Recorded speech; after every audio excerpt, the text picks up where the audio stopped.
A paz do Senhor Jesus, meus amados irmãos e ouvintes do nosso canal. Que grande alegria, mais uma vez, de estar com cada um de vocês, participando deste grande projeto, pelo qual nos tem abençoado muito dia após dia. Aqui quem vos fala é o diácono Rafael Oliveira, dirigente de nossa congregação na cidade de Serra Bonita, Minas Gerais. Agradeço ao nosso Senhor Jesus por mais essa oportunidade e também pela confiança de nossa pastora presidente Luíde Ramos e ao nosso amado pastor Gideon Júnior, idealizador deste grande projeto. E assim, meus amados, eu quero pedir ao nosso Senhor que venha hoje nos dar o discernimento de sua palavra.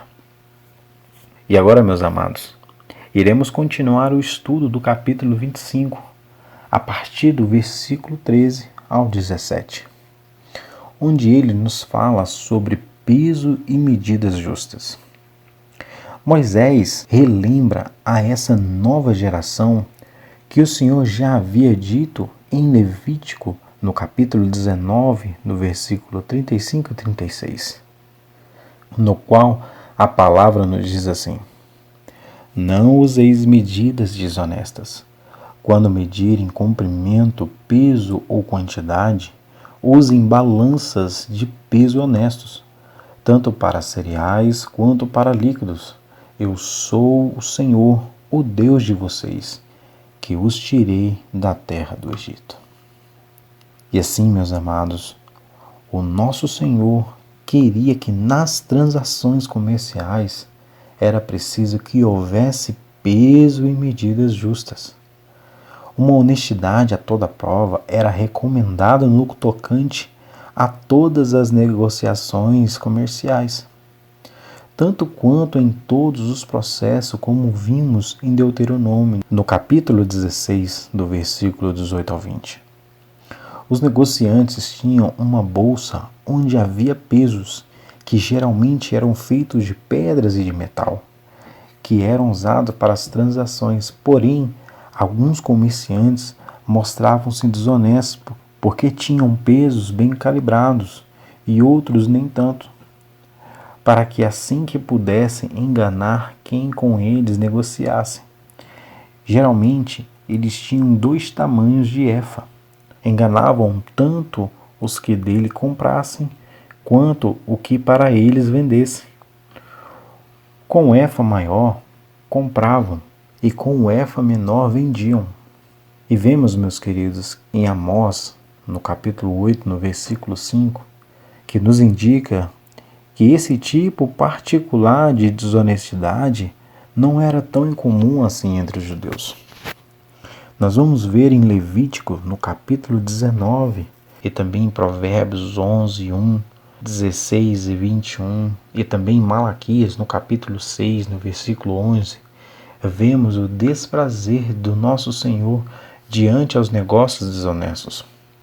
O desejo de Deus é que o seu povo prevaleçam os princípios de justiça e virtude. Em 1 João, no capítulo 4, no versículo 20, nos diz que aqueles que servem a Deus não enganarão os seus semelhantes. Deus nos traz esse princípio, meus amados. Em toda a nossa vida, temos que ser justos e assim como Ele é. Como vemos também a partir do versículo 15 desse capítulo, Moisés traz àquele povo um princípio de honra, meus amados, para que se prolongasse os teus dias na terra. Encontrastes a um homem desonesto? Um homem honesto usava corretos pesos e medidas, e viveria mais tempo do que o homem desonesto. Alguma enfermidade arrebataria anos de vida de um homem desonesto, mostrando-lhe assim que nesta vida há coisas mais importantes do que o dinheiro. Uma longa vida física era uma promessa padrão a todos quantos em Israel que observassem os mandamentos da lei de nosso Senhor. Havia algumas promessas específicas de longa vida física para os que obedecessem a certos mandamentos específicos, como nós vemos em Deuteronômio, no capítulo 4, no versículo 1, que nos diz assim: Agora, portanto, ouve, ó Israel, os estatutos e juízos que vos ensino, para que os cumprirdes, para que vivais e entreis e possuís a terra que o Senhor Deus de vossos pais vos dá. E também, meus queridos, em Deuteronômio, no capítulo 5, no versículo 33, andeis em todo o caminho que vos mandou o Senhor vosso Deus, para que vivais e tudo vá bem convosco, e para que prolongue os vossos dias na terra que possuireis. Em Deuteronômio, no capítulo 6, no versículo 2, que nos diz assim também: para que possas temer o Senhor teu Deus, para guardar todos os teus estatutos e mandamentos que eu te ordeno, a ti e a teu filho, e a teu filho do teu filho, todos os dias da tua vida, e para que se prolongue os teus dias. Então, meus amados, nós vamos ver que o Senhor tem grandes promessas. Aquele que obedecesse à sua lei tivesse uma vida longa. E como vemos em Amós, no capítulo 8, do versículo 4 ao 8, uma balança enganosa era uma abominação aos olhos de Deus. E essa palavra era com frequência usada para indicar a idolatria, que era equivalente ao adultério espiritual. Foi o próprio Senhor, o Eterno, Todo-Poderoso, a quem ordenara para que houvesse honestidade em todas as transações comerciais, e aqueles que seguissem o Senhor precisavam ser justos. Trazendo para o nosso tempo atual, creio que este mesmo senso de justiça e fidelidade continua para nós, não somente nas ações comerciais, mas em toda a nossa vida, que os nossos pesos e medidas, como a nossa fé, valores e ações, sejam aplicadas com a justiça e fidelidade, e assim como a palavra do Senhor nos ensina. O Senhor Jesus nos traz em Apocalipse 2, no versículo 10, que aquele que for fiel até a morte receberá a recompensa da vida eterna. Sejamos fiéis, meus amados, a esta palavra que nos gera um fruto eterno. Glórias ao nosso Senhor Jesus. E assim, meus queridos, nos versículos finais deste capítulo, do versículo 17 ao versículo 19, Moisés lembra o que os amalequitas fizeram ao povo assim que saíram do Egito. Essa lei consistia em uma maldição absoluta contra os amalequitas, requerendo que Israel exterminasse a raça inteira dos filhos de Amaleque. Essa maldição só veio a se cumprir muito mais tarde em sua íntegra. Ela ocorreu através de vários estágios.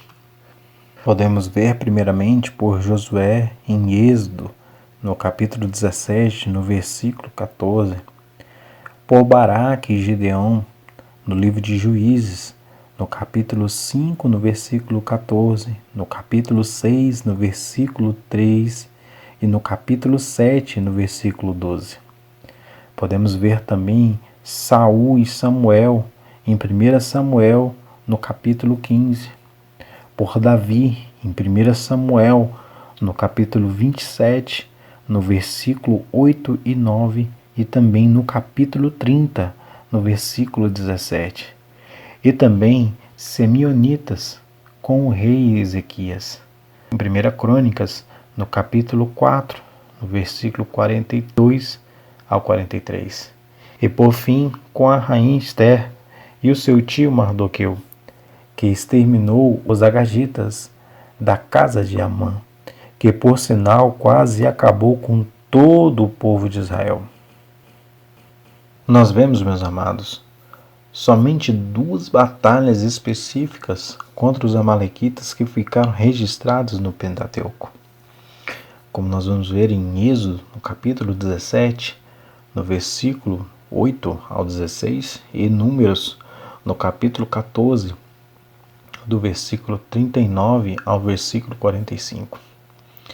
Mas o trecho que estamos comentando dá a entender que houve outros choques armados além daqueles incidentes que foram historiados. Os filhos de Amaleque atacaram os filhos de Israel sem terem sido provocados, quando Israel estava exausto, como vemos em Êxodo 17. Também podemos ver os amalequitas assim sendo submetidos ao método de holocausto de uma guerra santa, como vemos em Deuteronômio no capítulo 20, no versículo 16 ao 18. Em vez de um tratamento mais brando que poderia ser administrado aos adversários em tempos de guerra, como vemos em versículos anteriores.